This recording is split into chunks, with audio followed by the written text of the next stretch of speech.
सुबह 4 बजे की तड़के वाली चाय स्टोरीज इन मारते सो हिंदी। रहे थे। स्वाति के मोबाइल फोन का अलार्म बजता है और पम्मी की नींद खुलती है। बड़ी भाभी उठो ना। हे भगवान, छोटी भाभी, अरे कोई तो उठो, कैसे सो रहे हो आप दोनों घोड़े बेचकर? मुझे नहीं पता भाई, सोते रहो, मैं तो बाहर जा रही हूँ। पम्मी फौरन अपना दुपट्टा लेती है और हॉल के कोने में, जहां पर एक बड़ी सी बोर्ड में वर्मा फैमिली का एंथम लिखा था, जाकर खड़ी हो जाती है। वक्त से पहले ज्यादा ही फुर्सत में हो आजकल। नहीं पापा, वो तभी निर्मला अपने कमरे से बाहर आती है। मैं फुर्सत में नहीं हूँ, बिल्कुल वक्त पर आई हूँ, 7:30 बजे, देख लीजिए। खुद की तारीफ करने वाला इंसान अंदर से खोखला होता है निर्मला जी। वक्त पर आ गई है तो अच्छी बात है, चुपचाप बाकी सभी का इंतजार कीजिए, नहीं तो अपनी सास पर ध्यान दीजिए। सास तो मम्मी की रही नहीं ना पापा। वर्मा जी टेढ़ी पैनी नजरों से प्रेम को देखते हैं। लग गई। वो पापा वक्त पर ही हूँ मैं, आपने कहा था ना 7:35 तक एंथम स्टार्ट होगी तो। वर्मा जी दीवार पर टंगी घड़ी की ओर एक नजर देखते हैं। बिल्कुल 7:35 पर जैसे ही घड़ी का कांटा इशारा करता है, वो शुरू हो जाते हैं। सादगी में शान है, संस्कार हमारी पहचान है। सादगी में शान है, संस्कार हमारी पहचान है। सादगी में शान है, संस्कार हमारी पहचान है। सादगी में शान है, संस्कार हमारी पहचान है। प्यार से सजा हर रिश्ता है, हर कोई दूसरे को सिंचता है। प्यार से सजा हर रिश्ता है, हर कोई एक दूसरे को सिंचता है। प्यार से सजा हर रिश्ता है, हर कोई दूसरे को सिंचता है। प्यार से सजा हर रिश्ता है, हर कोई दूसरे को सिंचता है। अनुशासन भी है, अपनापन भी है, सभी मिलकर गाते वर्मा परिवार का गान है। अनुशासन भी है, अपनापन भी है, सभी मिलकर गाते वर्मा परिवार का गान है।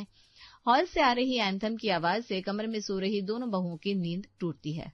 शिट भाभी, अब क्या होगा? अरे पता नहीं, मैं तो कह दूंगी तेरी तबीयत खराब थी इसलिए मैं तेरा ध्यान रख रही थी। क्या? नहीं भाभी, मुझसे झूठ नहीं बोला जाएगा। आप तो जानती है मैं कुछ भी छिपा नहीं पाती। मेरे चेहरे के एक्सप्रेशंस देखकर ना पापा जी को अंदाजा लग जाएगा। स्वाति फटक से बिस्तर से उठती है और अपनी साड़ी ठीक करते हुए कमरे से बाहर निकल जाती है और कमरे को बाहर से कर देती है लॉक, ताकि उसकी देवरानी बाहर ना आ सके। एंथम ओवर हो चुका था, सभी की नजर स्वाति पर थी। आज तो काफी देर हो गई भाभी। आपको तो पता है पापा को पूरा परिवार एंथम के वक्त यहाँ साथ में चाहिए होता है, क्योंकि उसके बाद सब अपने अपने कामों में लग जाते हैं। आपकी पत्नी की सेवा में ही लगी हुई थी देवर जी। वो रात को प्रीति को बुखार चढ़ गया था, उठ ही नहीं पा रही थी। पूरे वक्त मेरे हाथ को पकड़े हुए वर्मा फैमिली एंथम गा रही थी। आप तो वहीं थी ना दीदी, बताइए ना। हाँ पापा, भाभी सच कह रही है। निर्मला जी, रात की ठंडी रोटी बची होगी? हाँ जी, पर ठंडी क्यों खानी है, मैं बना देती हूँ ना। कोई जरूरत नहीं है, मैं अपने काम के लिए किसी को परेशान नहीं करता। रात को दही जमने के लिए रख दिया था मैंने, दही जम गई है, उसी के साथ रात की ठंडी रोटियां खा लूंगा। किचन में जाकर ठंडी रोटियों के साथ दही लेकर उसमें चीनी मिलाकर वर्मा जी नाश्ता करने बैठ जाते हैं और 2 रोटी खाकर अपने काम के लिए निकल जाते हैं। पापा जी चले गए, प्रीति कमरे से बाहर आ जा। दरवाजे को तो आपने बाहर से लॉक कर रखा है भाभी, कहाँ से बाहर आ जाऊं? दरवाजा तो खोलो। स्वाति भागते हुए आती है और कमरे का दरवाजा खोलती है। अभी तो पापा ने कुछ नहीं कहा, क्योंकि उन्हें दुकान के लिए देरी हो रही थी, पर दोपहर को जब वो खाने के लिए लौटेंगे ना, अच्छे से क्लास लेंगे सबकी। मैं तो नयन तारा के घर चली जाऊंगी बाबा। अरे पर ये सब क्या कर रही हो तुम दोनों, हैं? तुम सब पिछली रात एक साथ सोई थी? जी मम्मी जी, वो जीत जी घर पर नहीं थे तो भाभी अपने कमरे में अकेली हो गई थी, इसलिए मैं भाभी को कंपनी देने उनके कमरे में चली गई। दीदी भी अपने कमरे में अकेली थी तो हमने उन्हें भी फोन करके बुला लिया। इन शॉर्ट, रात को ननद भाभी ने फुल टू मजा किया है मम्मी। सुबह 4 बजे तो मैं सोई हूँ। आप कब सोई बड़ी भाभी? तेरे फ्लैट होते ही प्रीति भी बोल्ड हो गई थी। उसके बाद अकेले मैं क्या करती, मैं आ गई किचन में और मस्त 15 वाली 2 मैगी बना ली। फिर मस्त मैगी खाकर मैं भी सो गई, इसलिए अलार्म की आवाज सुनाई नहीं थी। अच्छा, अब जो भी किया उसे यहीं खत्म कर दो। नींद तो पूरी हुई नहीं होगी तुम में से किसी की। ऐसा अब नींद पूरी करने का वक्त भी नहीं है। पम्मी, तुझे जीएसटी क्लास जाना है, जल्दी जाकर बैग तैयार करके तुम दोनों फटाफट नहाकर नाश्ता करने आ जाओ। पर नाश्ता बना का है मम्मी? अरे जब तक सभी का नहाना धोना होगा तब तक नाश्ता तैयार कर लूंगी मैं। निर्मला की बहुएं उसके गले लग जाती है। निर्मला फटाफट किचन में जाती है। अदरक, प्याज, लहसुन डालकर टमाटर का छौंका लगाकर मटर फ्राई करके स्वादिष्ट पोहा सभी के लिए बनाती है। मम्मी अपना टिफिन पैक कर क्लासेस के लिए निकल जाती है। स्वाति, प्रीति ब्रेकफास्ट के बाद अपने अपने कमरों में जाकर सो जाती है। दोपहर के वक्त हर रोज की तरह वर्मा जी घर लौटते हैं। खाना ठीक बना है ना पापा? धनिया की चटनी मैंने बनाई है। आपको धनिया की चटनी पसंद है ना? सिलबट्टे का इस्तेमाल करने में तुम्हारी तो कलाई में मोच आ जाया करती थी छोटी बहू। आज तकलीफ नहीं हुई क्या? या सुबह की गलती के बदले ये मक्खन लगाया जा रहा है? याद रखना, गलती का हर्जाना तुम दोनों को भुगतना ही पड़ेगा। आप सुबह सुबह ये एंथम क्यों करवाते हैं? ताकि पूरा परिवार साथ आ सके। अभी भी तो सब साथ ही है ना। जुबान को शांति नहीं देती आप निर्मला जी। वैसे पम्मी महारानी कहाँ है? आज उनके ट्यूशन में टेस्ट है ना पापा। मतलब कल उनके ट्यूशन में टेस्ट है, तो आज वहीं रुककर तैयारी कर रही हैं। 5 बजे तक आ जाएगी। तो फिर मैं 5 बजे ही जाऊंगा तो कहाँ? अरे जी आप भूल गए क्या? कल तो फिर बृहस्पतिवार हो जाएगा ना, और बृहस्पतिवार को आप दुकान बंद रखते हैं। आज भी 2 घंटे लेट जाएंगे, कल दुकान बंद रहेगी। ऐसे अच्छा नहीं लगता ना। दुकान तो लक्ष्मी है, घर की बातें तो बाद में भी हो जाएगी। और जहां तक बात रही कलाई में मोच की, तो मेरी बहुएं तो आप पर इतनी जान छड़कती है कि बिना हाथ के चटनी भी पीस दे। क्यों बहू? मम्मी जी नहीं रहती तो हमारा क्या होता भाभी? सास हो तो निर्मला जैसी, माँ हो तो निर्मला जैसी। निर्मला वर्मा के परिवार में यही नारा था। निर्मला की तारीफ करने में कोई पीछे नहीं रहता था, क्योंकि वो थी ही अच्छी। शाम को निर्मला टहलने के लिए सोसाइटी कंपाउंड में जाती है। क्या बात हो गई? ये इतना शोर शराबा क्यों मच रहा है? शोर शराबा शुरू कहाँ है निर्मला? अभी तो यहाँ 4 में से कोई 3 ही बचेगा, क्योंकि चौथा जो होगा वो सभी की पिटाई के इल्जाम में जेल में होगा। ये कैसी बात कर रही है रेनो? क्या हो गया? हमारे बीच क्या फाइनल हुआ था कि ये हमारे बीच की बातें कहीं बाहर नहीं जाएगी। पर सुनीता के पति को एक एक बात पता थी। मैंने जो भी अपने ससुराल वालों के बारे में चुगली की थी, वो सारी चुगली सुनीता के पति ने जाकर बता दी। मेरी सास ने घर से निकलना बंद करवा दिया। उन्हें भी पता चल गया कि मैं कैसे दिन रात उनके परलोक सुधारने की दुआ मांगती हूँ। ये तो गलत है सरिता, तुझे ऐसा नहीं करना चाहिए था। इतने पेट की खुली तो तू कभी नहीं थी। लो सुन लिया। और क्या होता है? हाँ, मैं अभी भी पेट की खुली नहीं हूँ। वही तो मैं तब से समझा रही हूँ। मैंने किसी को कुछ नहीं बताया, और इन्हें मैं क्यों कुछ बताऊंगी? इनसे तो मेरी खुद नहीं बनती। मेरी बात मान रही हूँ, मैंने किसी को कुछ नहीं बताया। मुझे तो लग रहा है सोसाइटी के बाहर जो कैमरा लगा है ना, वो आवाज भी रिकॉर्ड करता है। सोसाइटी के कैमरा रूम में जाकर पता करना होगा। ऐसे तो घर की सारी सीक्रेट बातें बाहर चली जाएगी और घरों में कलेश मच जाएगा। चारों सहेलियां मिलकर कैमरा रूम में जाती है, जहां उन्हें पता चलता है कि सोसाइटी का कैमरा तो पिछले 2 महीने से खराब है। यानी कि बातें किसी और रास्ते ही बाहर निकल रही है। काफी देर हो गई, बच्चे वापस आते ही होंगे काम से। अब मैं घर चलती हूँ। रात को सत्यम दिल्ली से वापस लौटता है, वो भी सभी के लिए गिफ्ट लेकर। अरे वाह भैया, सही वक्त पर आए। आज लगता है किसी की क्लास नहीं लगेगी। बच गई मैं तो। वर्मा जी सुबह की बात को भूल जाते हैं और रात को सभी साथ में एंथम करने एक साथ इकट्ठा हो जाते हैं।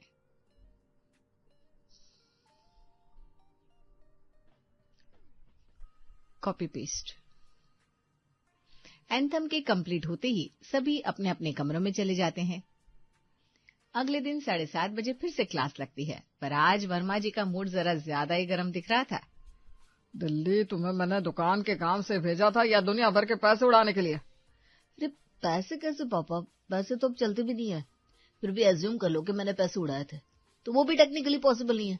पैसे उड़ा था कैसे? वो नोट के रूप में तो आते नहीं थे, सिक्के होते थे ना। हाँ बेटा, पर क्या बात हो गई? आप इस तरह चिढ़ क्यों रहा है? एक नई लाइन तैयार कर लो और उसमें सबसे आगे होगा सत्यम। अगला नंबर है पम्मी का।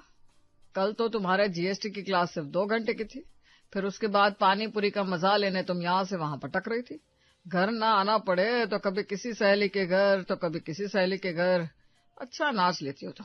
जाओ, जाकर अपने भाई के पीछे खड़ी हो जाओ। ये सब पापा को कैसे पता चल जाता है, समझ में नहीं आता। कहीं मेरी बॉडी में ही पापा ने कोई कैमरा तो नहीं लगा रखा। प्रीति और स्वाति, हमारे घर में वक्त पर सोने का नियम तोड़ा है तुम दोनों ने।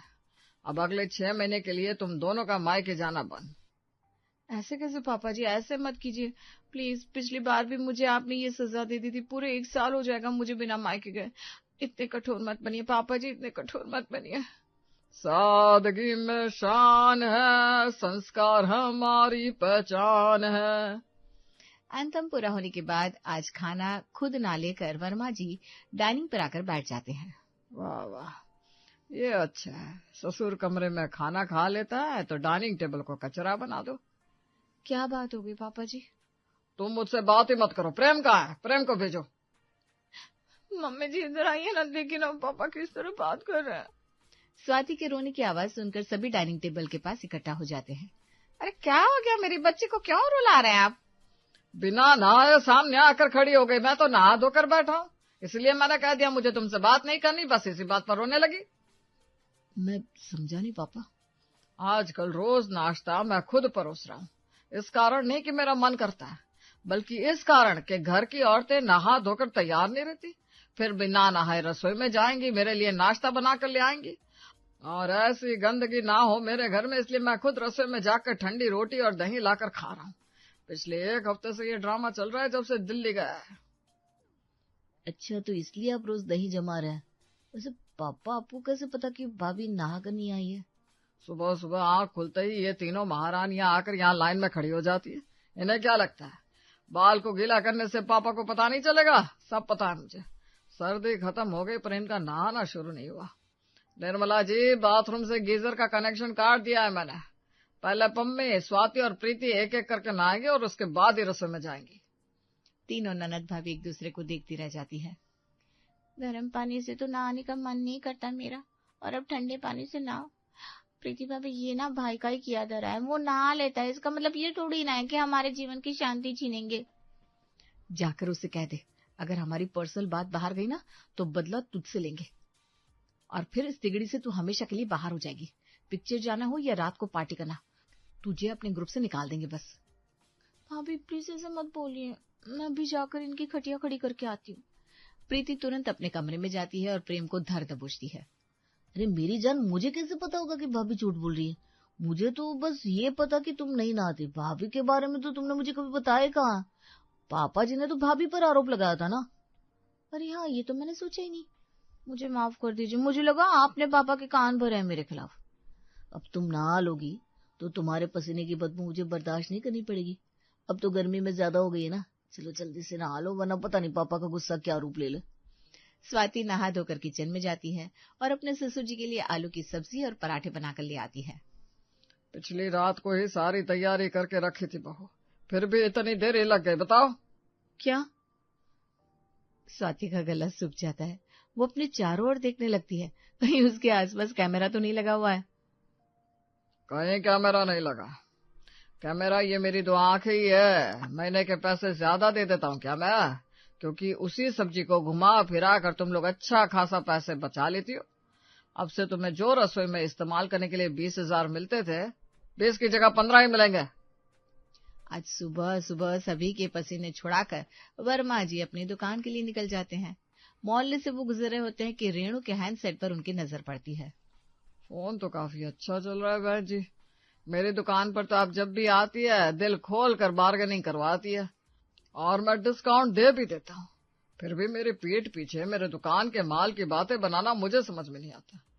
1 नहीं 2 नहीं, पूरे 3 बार आपके फोन को ठीक करवाया मैंने, वारंटी पीरियड जाने के बाद भी, और उसके बाद भी। क्या भैया, आपको किसने कहा ये? मतलब ये बात तो मैंने कही ही नहीं। अगर प्रूफ आप ले आए तो आपकी जूती मेरा सर।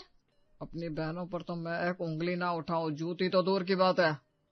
ये कहकर वर्मा जी मोहल्ले के बाहर निकल जाते हैं। जहाँ जहाँ से वर्मा जी गुजर रहे थे वहाँ वहाँ आग सुलग रही थी। पता नहीं कैसे उन्हें दुनिया भर की सारी खबरें रहती थी, और आज दुकान में। सुना है तुम दोनों भाइयों को एक दुकान में काम करने में बड़ी तकलीफ हो रही है? अरे नहीं पापा, ऐसी कोई बात नहीं है। नहीं तो पापा, ऐसी कोई बात नहीं है। वो जो भी हो, ऐसी बातें ग्राहकों और दुकान के स्टाफ के सामने नहीं होनी चाहिए। वरना तुम दोनों को ही दुकान से निकालता दिखूंगा मैं। आज रात को खाने के बाद पूरा परिवार साथ बैठता है। मम्मी पापा के साथ कमरे में है। अगर उन्हें उठाने गया तो पापा को शक हो जाएगा। मम्मी को सारी डिटेल्स मैं व्हाट्सएप कर दूंगा। चलो अब बताओ करना क्या है। पापा को सारी बातें कौन बता रहा है? दुकान का स्टाफ नहीं है क्या? छोटू, वो नया लड़का। मुझे तो पहले से उस पर शक था। नया लड़का हमारे घर तो नहीं आता ना भैया, उसे कैसे पता कि किचन में भाभी क्या कर रही है, बासी सब्जियों को कैसे ताजा बताकर सभी को परोस रही है। मुझे तो ये समझ में नहीं आ रहा, भाभी और तुम ये कैसे काम कर रहे हो? इसी कारण पिछले कुछ दिनों से मेरे बाल सफेद होने शुरू हो गए। जब खाना ही बचा कुचा कुछ भी खिलाया जाएगा तो यही होगा ना। अगर आप दोनों का काम नहीं करना है तो मैं नौकर लगवा देता हूँ। अपनी सेहत के साथ खिलवाड़ नहीं कर सकता मैं। मुझसे कलेश बाद में कर लीजिएगा, आप पहले ये बताइए जो हो रहा है वो हो क्यों रहा है? मैंने तो सुना है मोहल्ले में भी कलेश मच रहा है, औरतों के बीच में। उनके बीच की बातें उनके घर तक पहुंच रही है। जरा वक्त से पहले उठकर मोहल्ले में नजर रखनी पड़ेगी। कहीं कोई जासूस तो नहीं छोड़ रखा किसी ने हमारे पीछे। पता चला खबर पापा तक बात पहुंचाते पहुंचाते घर पर ही रेड पड़ गई। अगली सुबह सत्यम ठीक 4 बजे उठकर अपने कमरे का दरवाजा हल्का सा खोलता है और देखता है उसकी मम्मी और उसके पापा साथ में चाय पी रहे हैं सुबह के 4 बजे। ये क्या, इतनी सुबह सुबह मम्मी चाय पीने उठ गई? रात को सभी की मंडली बैठी थी, सब सोच रहे थे कि आपको सारी बात बता कौन रहा है। आज से सत्यम नजर रखने वाला है। सही बात है, आपको बताता कौन है ये सारी बातें? अरे जिसकी धर्म पत्नी आप जैसी हो उसे मेहनत करने की क्या जरूरत है निर्मला जी। वैसे आप क्या बता रही थी, बहू के पास 2000 रुपये कहाँ से आए? अरे हाँ, वो स्वाति कुछ कुछ दिनों में सत्यम के पर्स से 1000-2000 रुपए निकाल लेती है। मैंने कहा बेटा इतना अमाउंट निकालेगी तो पकड़ी जाएगी, पर पता नहीं उसे अलग ही मजा आता है ये करने में। और ऐसे कर करके पूरे 50,000 जमा कर लिए उसने। सत्यम तो सर पकड़ लेता है। बेचारे पापा की खड़ूसी तो यूं ही बदनाम है, असली घुसपैठ तो मम्मी निकली। प्रेम और सिम्मी के कमरे से आ रही आवाजों को सुनकर रानी भागी भागी अपनी माँ को बुलाकर लाती है। माँ जल्दी चलो जल्दी। अरे क्या हुआ? तू भी ना रानी एकदम ही पागल जैसी हरकत करती है। मैं नहीं जाऊंगी, जरा देर आराम करने दे, फिर अभी उर्मिला आती ही होगी। अरे मम्मी वो भैया भाभी के रूम से आवाज आ रही थी। मैं जब रूम के बाहर से निकली भाभी कह रही थी कि मैं अपने मायके जा रही हूँ। क्या सच में? हे भगवान, इस लड़के ने पता नहीं क्या कांड कर दिया है कि हमारी बहू शादी के 1 महीने बाद ही मायके जाने की बात कर रही है। अब चमेली और रानी दोनों ही दरवाजे से कान लगाकर बातें सुनने लगती है। तभी अचानक से गेट खुलता है और प्रेम गुस्से से निकलकर बाहर चला जाता है, जिसे देख रानी और चमेली दोनों छिप जाते हैं। भैया तो बड़े ही गुस्से में था मम्मी, पता नहीं क्या हो गया। चलो अब जो भी हुआ उन दोनों के बीच में हुआ, हमें अब उन दोनों के बीच में इंटरफेयर नहीं करना है। रुको, मैं अभी बहू को बाहर आवाज लगाती हूँ, उससे बहू के मूड का आइडिया लगेगा। थोड़ी देर में चमेली जी अपनी बहू सिम्मी को आवाज लगाती है। अरे सिम्मी बेटा, जरा 1 कप बढ़िया सी चाय तो बनाकर पिला दे। तभी सिम्मी भागती हुई रसोई में जाती है और चमेली रानी और खुद के लिए भी बढ़िया सी चाय बनाकर लाती है और सबके साथ बैठकर पीने लगती है। बहू तूने चाय तो बड़ी ही अच्छी बनाई है, मजा ही आ गया पीकर तो, मेरा दिल एकदम गार्डन गार्डन हो गया। ये सुनकर सिम्मी बड़ी ही खुश हो जाती है। अच्छा ऐसा है क्या मम्मी जी? अब तो मैं हर रोज आपके लिए चाय बनाया करूंगी। अरे ये बिस्कुट भी बड़े ही अच्छे हैं। लेकिन वो तो मैंने नहीं बनाए दीदी। अरे भाभी आप भी ना बिल्कुल भोली हो, लाते तो सभी बाजार से हैं, लेकिन आप हमारे लिए इतने प्यार से किचन से यहाँ तक लाई, उसी में उसमें स्वाद आ गया। अब तो सिम्मी खुशी के मारे फूल कर कुप्पा हो गई। दरअसल आज की कहानी है बुलंदशहर में रहने वाले मिश्रा जी के परिवार की। कहते हैं छोटा परिवार सुखी परिवार, बस उसी की तर्ज पर चमेली जी और नरेश जी ने 2 ही बच्चे किए। सब कुछ एकदम बढ़िया चल रहा था। बच्चे बड़े हुए तो परिवार बढ़ा और अब परिवार में एक बहू भी आ गई। नाम है सिम्मी, अपने नाम की तरह ही बड़ी प्यारी। लेकिन कहते हैं कि कब कहाँ से परेशानी किस रूप में आकर टपक जाए पता नहीं। चलो अब आगे देखते हैं। फिर एक दिन, लो जी आज तो मैंने ये बनाया है सीजन के पहले भरवा करेले, तड़का दाल, मल्टीग्रेन रोटी। कहाँ हो जी? प्रेम जी, प्रेम जी। तभी प्रेम रेडी होकर अपने रूम से बाहर निकलता है। कहाँ हो आप? लो जी जनाब यहाँ खड़े हैं, और मैं वहां तब से आवाजें मार मार कर चिल्ला रही हूँ।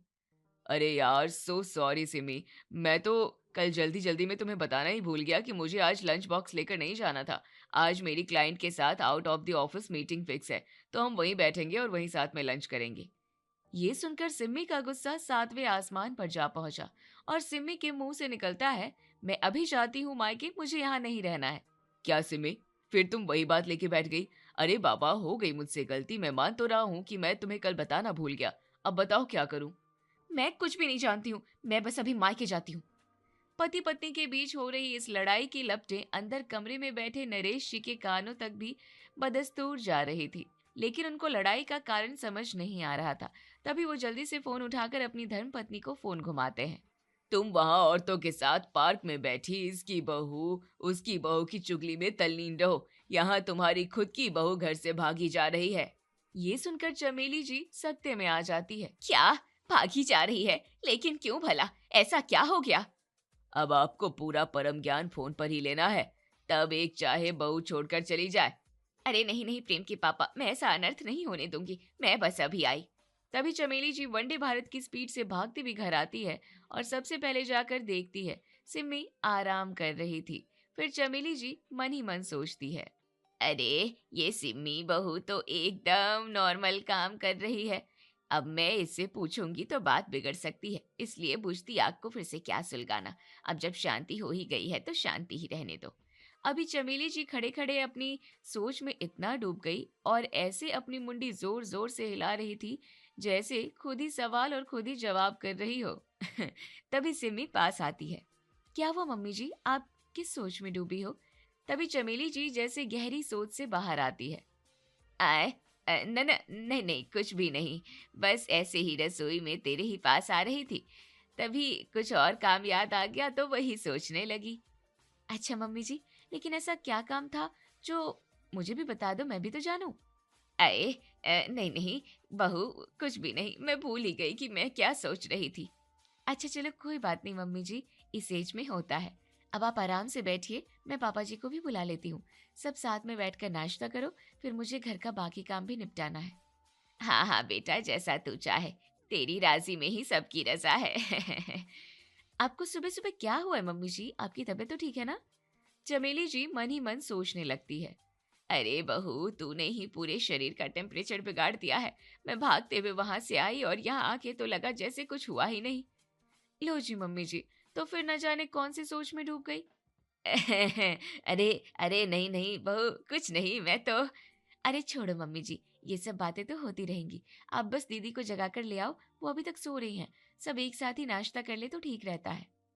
ठीक है बेटा, जैसा तुझे सही लगे, मैं अभी रानी को जगा कर लाती हूँ। चमेली जी गुस्से में लाल पीली होकर रानी को जगाने उसके कमरे में जाती है। अरे पहले बड़े बूढ़े कहते थे कि बच्चे का नाम ऐसे रखो जिससे उसका अच्छा प्रभाव उस पर पड़े, इसलिए तेरी दादी ने तेरा नाम रानी रख दिया, लेकिन रानी छोड़, तेरे अंदर तो पूरा प्रभाव कुंभकर्ण का आ गया है। रानी नींद में ही बड़बड़ाती है। अभी उठती हूँ मम्मी, आप भी ना बड़ा ही तंग करती हो मुझे। अरे रानी, अब उठ जाओ, नहीं तो। नहीं तो क्या मम्मी? अरे पता नहीं क्या हुआ आज फिर से तेरे भैया भाभी के बीच। अभी तेरे पापा ने जल्दी से फोन करके मुझे बुलाया, फिर मैं पार्क से भागती हुई आई और तू यहाँ आराम से घोड़े बेचकर सो रही है। अगर जाग रही होती तो कम से कम बात का तो पता चलता कि आखिर ऐसी क्या बात है जो इन दोनों के बीच में लड़ाई इस हद तक बढ़ जाती है और बहू को मायके जाने की नौबत आ जाती है। क्या आज भाभी ने फिर से मायके जाने की बात कही? तो आपने भाभी से पूछा नहीं कि आखिर ऐसा क्यों कहती है वो बार बार? अरे मैं उड़ता तीर क्यों लूं? जब मैं पार्क से आई तो उसने बड़े नॉर्मल से बात की मुझसे, मैं क्यों पूछूं उसको? अब आज मैं प्रेम से ही पूछूंगी कि आखिर तुम दोनों के बीच में ये सब क्या चल रहा है। शाम को प्रेम ऑफिस से घर आता है और फिर चमेली जी उसे अपने कमरे में बुलाती है। प्रेम, प्रेम, जरा इधर तो आ। कहाँ हो आप? अरे मैं इधर बैठी हूँ अपने कमरे में, तुझे मेरे पास बैठने के लिए टाइम ही नहीं है कि कभी माँ के पास भी बैठ जाया कर। प्रेम अपनी माँ के पास जाकर बैठ जाता है और उनसे बात करने लगता है। पहली चमेली जी अभी इधर उधर की बातों में उलझाए रहती है जब तक वो अपने टॉपिक को स्टार्ट करती है। अच्छा प्रेम, मुझे ये बता जरा कि वो बहू। इतना कहते ही कमरे में सिम्मी की एंट्री होती है। जिसे देख चमेली जी एकदम शांत हो जाती है और सिम्मी को अपनी सास को ऐसे अचानक से चुप होते देख बड़ा ही अजीब लगता है। फिर क्या था? नहीं नहीं, आप गलत समझ रहे हैं। इस बार सिम्मी शांत रह जाती है और कुछ भी नहीं कहती है। अब अगले ही दिन सिम्मी शाम को अपनी सास के लिए फिर से चाय बनाती है। लो मम्मी जी, आपकी ये गर्मा गर्म चाय और साथ में पकौड़े भी। अब इधर चमेली जी अभी तक अपनी उसी दुनिया में उलझी हुई थी कि आखिर ऐसी क्या बात हो गई जिसके चलते बहू बार बार अपने मायके जाने की बात कर रही है। मम्मी जी, चाय पी ली? हाँ पी ली। मम्मी जी, पकौड़े भी खा लिए? हाँ बहू, खा लिए। अब इस बार अपनी तारीफ न सुनकर सिम्मी एकदम गुस्से में आ जाती है और रसोई में जोर जोर से बर्तन पटकने लगती है। तभी बाहर से रानी भी घर में आती है। अरे क्या हुआ भाभी, आज आप अपना सारा गुस्सा बर्तनों पर क्यों उतार रही हो? लगता है कोई बात हो गई है। लेकिन सिम्मी गुस्से में कोई जवाब नहीं देती है। क्या हुआ मम्मी, भाभी कुछ बोल ही नहीं रही है और आप भी यहाँ चुपचाप बैठी हैं। तभी सिम्मी गुस्से में रसोई से बाहर आती है। तो सुन लो मम्मी जी, मैं अभी के अभी अपने मायके जा रही हूँ। ये सुनकर तो चमेली जी को जैसे काटो तो खून नहीं। क्या हुआ बहू, अभी तो तूने मुझे बढ़िया सी चाय पिलाई और अभी ही तू कहने लगी कि मैं जा रही हूँ। आखिर 15 मिनट में ऐसा कौन सा पहाड़ टूट पड़ा बहू? पहाड़ टूट पड़ा? अरे आपको एक बार भी नहीं लगा कि बहू की तारीफ कर दूं? कितनी अच्छी चाय बनाई है, कितने टेस्टी पकौड़े बनाए हैं, लेकिन आपसे तो तारीफ के 2 शब्द नहीं फूटे। मैं अभी जाती हूँ मायके। ये सुनकर अशोक जी अपने कमरे से निकलकर बाहर आते हैं और माहौल को शांत करवाते हैं। लेकिन चमेली जी अभी भी सदमे में ही थी। उन्हें समझ ही नहीं आ रहा था कि आखिर ये हुआ क्या। रात को जब वो अपने पति नरेश जी के साथ कमरे में थी तो दोनों लोग शाम को हुए हादसे के बारे में बात करते हैं। क्या हुआ चमेली, तुम कुछ बोल क्यों नहीं रही हो? बड़ी ही शांत शांत लग रही हो। अरे मुझे तो कुछ समझ ही नहीं आया कि ये सब क्या हुआ। मैंने तो बहू को कुछ कहा भी नहीं, लेकिन उसको पता नहीं किस बात का बुरा लग गया। अगर मेरी बात मानो तो मैं तुम्हें एक सलाह दूं। हाँ प्रेम के पापा, आपकी सलाह पर ही तो मैंने पूरी जिंदगी बिताई है। बताओ आप क्या कहना चाहते हो? अरे मैं तो कहता हूँ कि ये तिजोरी की चाबी और ये बाकी की सब जिम्मेदारी तुम बहू के कंधों पर ही छोड़ दो। शायद उसे इसी बात का बुरा लगा हो और इसलिए वो हर बात में ये कहती हो कि अभी जाती हूँ मायके। हाँ, आप सही कह रहे हैं। इस बारे में मैंने विचार ही नहीं किया और अगर ऐसी ही बात है तो मैं कल ही बहू को तिजोरी की चाबी सौंपकर मुक्त हो जाती हूँ। आज नहीं तो कल है तो सब कुछ उसी का ही ना। वैसे आप कहो तो मैं इस बारे में उसकी माँ से भी एक बार बात करके देखूं? नहीं नहीं, ऐसी गलती नहीं करना, इससे बात और बिगड़ सकती है। इसलिए मैं जैसा जैसा कहता हूँ तुम ठीक वैसा वैसा ही करो। अगले ही दिन चमेली जी सुबह सुबह बहू सिम्मी को आवाज लगाती है। उन्हें लगता है कि बहू शायद कुछ उखड़े मूड में उनके पास आएगी, लेकिन ऐसा नहीं हुआ। सिम्मी बड़े ही मुस्कुराते हुए चमेली जी के पास आती है। हाँ जी मम्मी जी, आपने मुझे बुलाया? पहले तो तुम मेरे लिए एक बढ़िया सी चाय बना कर लाओ सिम्मी बहू। भाभी, चाय तो मैं भी पीऊंगी। भाई आज संडे है तो घर की चाय तो मैं भी पीऊंगा। अब जब सब पी रहे हैं तो 1 कप चाय का प्याला मैं भी ले ही लूंगा। अच्छा अच्छा ठीक है, मैं सबके लिए चाय बना ही लेती हूँ। और फिर सिम्मी सबके लिए चाय के साथ बढ़िया नमकीन बिस्कुट लेकर हाजिर होती है। बहू, तूने क्या ही शानदार चाय बनाई है, दिल खुश कर दिया। वाकई में 1 नंबर चाय है। प्रेम जी और रानी दीदी, आपको अच्छी नहीं लगी क्या चाय? ये सुनकर रानी डर जाती है। नहीं नहीं भाभी, मुझे तो बड़ी ही पसंद आई। अभी सब हंसकर बात कर ही रहे थे कि तभी चमेली जी सबको बीच में टोकती है। बहू, मैंने तुम्हें एक बहुत जरूरी काम के लिए यहाँ बुलाया है और बाकी के सब भी यही हैं, तो इससे अच्छी बात क्या हो सकती है? हाँ जी मम्मी जी, कहो कहो क्या कहना चाहती हो आप? ऐसी भी क्या जरूरी बात है जो आपको इतना सोचकर बोलना पड़ रहा है? चमेली जी सिम्मी के हाथ में तिजोरी की चाबियां रखते हुए कहती है। बहू, मैं ये कह रही हूँ कि अब तू ही इस घर की लक्ष्मी है। अब तू ये चाबियां अपने पास रख और इन्हें संभाल। आज से तू ही इस घर की कर्ता धर्ता है। सबको उम्मीद थी कि ये सुनकर सिम्मी खुशी से झूम उठेगी, लेकिन हुआ इसका एकदम उलट। सिम्मी तो फिर से अपने पुराने अवतार में आ गई। क्या ये चाबियां? अरे ये चाबियां मैं अपने पास कैसे रख सकती हूँ मम्मी जी? मैं ही नहीं रखूंगी। नहीं बेटा, ये तो तुझे रखना ही होगा। तू बिल्कुल भी संकोच न कर, ये तेरी ही अमानत है। नहीं नहीं मम्मी जी, ये चाबियां या तो आप अभी के अभी अपने पास रखो या फिर मैं अभी जाती हूँ मायके। ये सुनकर तो सबके चेहरे का रंग उड़ गया। किसी को उम्मीद नहीं थी कि सिम्मी फिर से ये सब कुछ बोलेगी सिवाय प्रेम को छोड़कर। लेकिन अब की बार प्रेम पूरी तरह तैयार था। उसने भी नहले पर दहला फेंका और कहा, सोचो सोचो क्या कहा होगा। अच्छा ठीक है, अगर तुम्हें जाना ही है मायके तो तुम बिल्कुल जाओ मायके। तो क्या मायका इतना पास है जो मैं अभी बैग उठाकर अभी के अभी चली जाऊं? हाँ हाँ, तुम घबराओ नहीं, मैंने तुम्हारे टिकट करा के रख दिए हैं और पूरे 2 दिन बाद के टिकट हैं, क्योंकि मुझे उम्मीद थी कहीं ना कहीं इन 2 दिनों में तुम फिर से मायके जाने की बात करोगी ही करोगी। हाँ ठीक है, मैं बस 2 दिन बाद जाती हूँ मायके। सिम्मी इतना कहकर वहां से चली जाती है। बेटा, तुझे ऐसा नहीं करना चाहिए था, बेफिजूल की बातों को क्यों बढ़ाना। हाँ प्रेम, तेरे पापा बिल्कुल सही कह रहे हैं, इस बात को यहीं खत्म करो। अभी वो मायके जाएगी, हमारे खानदान की नाक कट जाएगी। हाँ मम्मी, मुझे पता है हमारे खानदान की नाक कट जाएगी, इज्जत मिट्टी में मिल जाएगी। 4 लोग क्या सोचेंगे, तेरी बहन का रिश्ता कैसे होगा, यही सब ना। ये सब आप मेरे ऊपर छोड़ दो, मैं सब हैंडल कर लूंगा। तभी 2 दिन बाद ही सिम्मी प्रेम से कहती है, मुझे स्टेशन तक छोड़ तो आओ।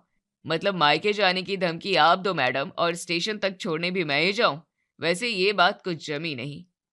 वैसे तुम पहली बार बुलंदशहर से कोलकाता इतनी दूर जा रही हो, इसलिए तुम नहीं हम दोनों जा रहे हैं। ये सुनकर सिम्मी चौंक जाती है, लेकिन बाकी सबको बड़ी ही शांति मिलती है कि सिम्मी अकेले अपने मायके नहीं जा रही है। अच्छा माँ पापा, मैं निकलता हूँ, वहां पहुंचते ही फोन करूंगा। प्रेम सिम्मी के मायके के लिए उसे लेकर निकलता है और अगले ही दिन वो दोनों कोलकाता पहुंच जाते हैं। अब इधर सिम्मी के मम्मी पापा भाई बहन उसे अचानक से घर देखकर चौंक जाते हैं। अरे सिम्मी बेटा, अचानक से, और दामाद जी भी साथ में हैं, तूने बताया भी नहीं कि वो आने वाले हैं। ये सुनकर सिम्मी फिर से बड़े जोर से गुस्से में आ जाती है। अच्छा, आप लोगों को कैसे आए, क्यों आए, कब जाओगी, इसकी पड़ी है। अरे बेटी पहली बार मायके आई है, उसकी किसी को चिंता नहीं है। ये नहीं कि मेरा शानदार सा वेलकम होना चाहिए, बढ़िया फूल बलून लगाने चाहिए, केक काटना चाहिए, लेकिन नहीं, मेरी किसी को पड़ी ही नहीं है। मैं अभी जाती हूँ मायके। ये हुई ना बात सिम्मी। अब आप ही बताओ मम्मी जी, इस बात का कोई इलाज है क्या? सिम्मी बेटा, तू अभी अपने मायके में ही है, और कौन से मायके जाना है तुझे? ओह, मैं तो भूल ही गई थी कि मैं अपने मायके में खड़ी हूँ। बेटा, मायके ससुराल का चक्कर छोड़, ये भूल गई है तू कि अब इतनी बड़ी हो गई है, अब तेरी शादी भी हो चुकी है, इसलिए अब बड़ी हो जा, समझी कि नहीं? सॉरी प्रेम बेटा, तुम सबको खामखा मेरी बेटी के चक्कर में इतनी परेशानी हुई। बेटा, सिम्मी हमारी सबसे बड़ी बेटी है, इसलिए लाड़ प्यार के चक्कर में सबसे ज्यादा नखरेबाज यही रही है। इसको हमेशा से यही लगा है कि इसे हर जगह सबसे ज्यादा इम्पोर्टेंस मिलना चाहिए। बस ये धमकी उसी का परिणाम है। फिर ठीक है पापा जी, मैं अपने मायके फोन करके सबको इस बारे में जानकारी दे देता हूँ, क्योंकि वहाँ के लोगों का बीपी पिछले 6 महीनों से इसी बात के कारण बढ़ा हुआ है कि आखिर ऐसी क्या बात है जो बहू हर बात में मायके जाने की धमकी देती है। प्रेम अपनी माँ चमेली को फोन घुमाता है। अरे मम्मी, हम दोनों यहाँ ठीक से पहुंच गए हैं और यहाँ सारे फसाद की जड़ भी पता चल गई है। बस अब कुछ दिनों के लिए मैं आपकी बहू को उसके मायके छोड़कर कल मैं आता हूँ अपने मायके। ये सुनकर सब लोग जोर जोर से हंसने लगते हैं।